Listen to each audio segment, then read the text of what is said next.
What's up, guys? Jeff here, and today I'm on the PTR. And normally with like the PTR and beta, I like to make the spec guide videos and shit. Normally because some people they don't feel like looking up the top players and seeing what they're specking, or like they're just seeing what a general spec would be. So I kind of enjoy making these videos. Plus, I like talking about like the changes and why people don't use these talents and so on and so forth. But normally for the first tier, I always go Sci-Fiend. Very rarely do I go Tendrils, but seeing as Warriors are not as good now, and I don't know, it would be good against Rogues because they don't have anything to really get out of Roots like Warriors did. Second tier, Phantasm got nerfed. Now it unhinders your moving speed by 5 seconds instead of making it. They buff that part, but they make it to where you're targetable even when you use it. Normally, you wouldn't be targetable for 2 seconds, which is why Phantasm was really good. A lot of people are taking Body and Soul, but I like Phantasm when I'm getting trained to get out of like slows or when we need to go offensive and I need to get somewhere. So it's really that's a preference thing in my opinion. People stopped using From Darkness Comes Light because they nerfed the glyph of Mind Spec, I believe. It makes it to where it doesn't gain the effect of the increasing the haste to your Mind Blast by 50% and 100% per charge of Mind Spikes if they're instant. So really, there's no point in using that other than maybe just getting random raw damage of 30 to 40k every now and again. Mindbender's really good. Still, it was always good. It lines up with your unused trinket and can help you put out damage if you don't have the 3 orbs and your teammate is ready to go.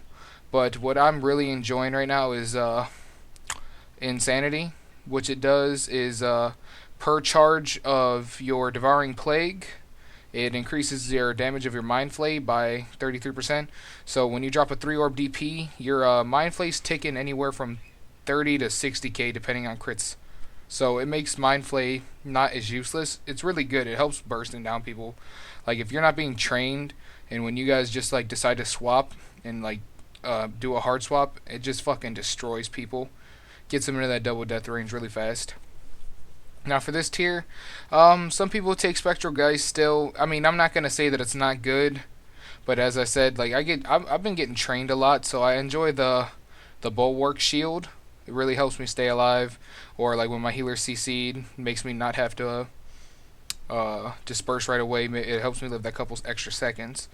And for this tier, 75, it hasn't changed. Some people still take PI, but I believe PI can be purged off or stolen. So I feel like there's no point in using that at all.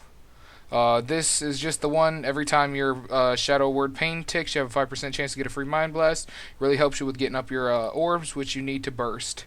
And for this tier, I take Divine Star just because it's the shortest cooldown, and it's pretty good off heals. So this, I feel like this is going to be the spec for Shadow Priest in 5.2. Maybe a couple changes. These two could possibly change. Everything else is pretty set, but these are the only two that I feel like would be able to be changed and not be a bad choice. For the glyphs, they're the same. You take your Dark Binding, so you can throw your little off heals out and Leap of Faith without canceling your Shadow form. Your Master Spell, so because that's what makes Priest really good. And right now I'm taking Glyph of Inner Fire because I feel like there isn't a third glyph that is mandatory at the moment right now. Like normally it would be Mind Spike, but right now I don't really see a glyph that is like absolutely mandatory to have. Like maybe Fade, but I'd rather take the 50% armor bonus, I guess. I don't know. As I said, I don't feel like there's a third glyph that just needs to it has to be there, or you're just gonna be shit. So that was those are the talents and the glyphs. Right now, Shadow Priest have gone through a couple changes. At first they made it to where Devouring Plague didn't do damage when it got thrown out of target. Normally it does like a 30, 40, even to 60k when you put it on a target. They were going to make it to where it was evenly distributed through the ticking of the dot. But other than the Mind Spike nerf, our healing got nerfed a little bit. Fade got nerfed, but priests are still going to be top casters. The there's not much else I can really say other than download the PTR and try it out for yourself. It's fun. It's easy. You get all the gear. It's actually nice to be full geared for once, 493, and they give you all your enchants. Oh yeah, and this is how I'm gemming. I'm going to be gemming like this throughout the season. Basically all resilience.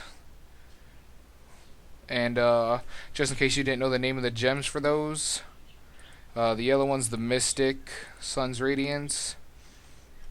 Orange for casters is all the way at the bottom, the Willful, Vermilion Onyx. And for the 160 PvP power and resilience is the Wild Jade. So I've been using those 3 gems. And Priest still seems really fun. It's definitely not as OP, but I feel like with the Mind Flay, our burst is pretty ridiculous when we're not being trained. So that's about it, guys. I'm trying to make more videos. I played some Shatter Play today. Not on this Priest, on my other one. But for some reason my Fraps has been bugging out on me. So I only got like all the games I recorded that actually got recorded were all losses. Oh shit, I'm gonna die. All the games I got were losses, and I got 1 win. So I'm gonna wait and try to get some more wins before I post another video like that. But I should be making a video for specs and glyphs and all that shit. For almost every class, or at least the classes I enjoy. So yeah, that's about it, guys. I hope you enjoyed this video. I hope it helped you at least a little bit. And I'm out here. Don't forget to subscribe, and see you guys next time.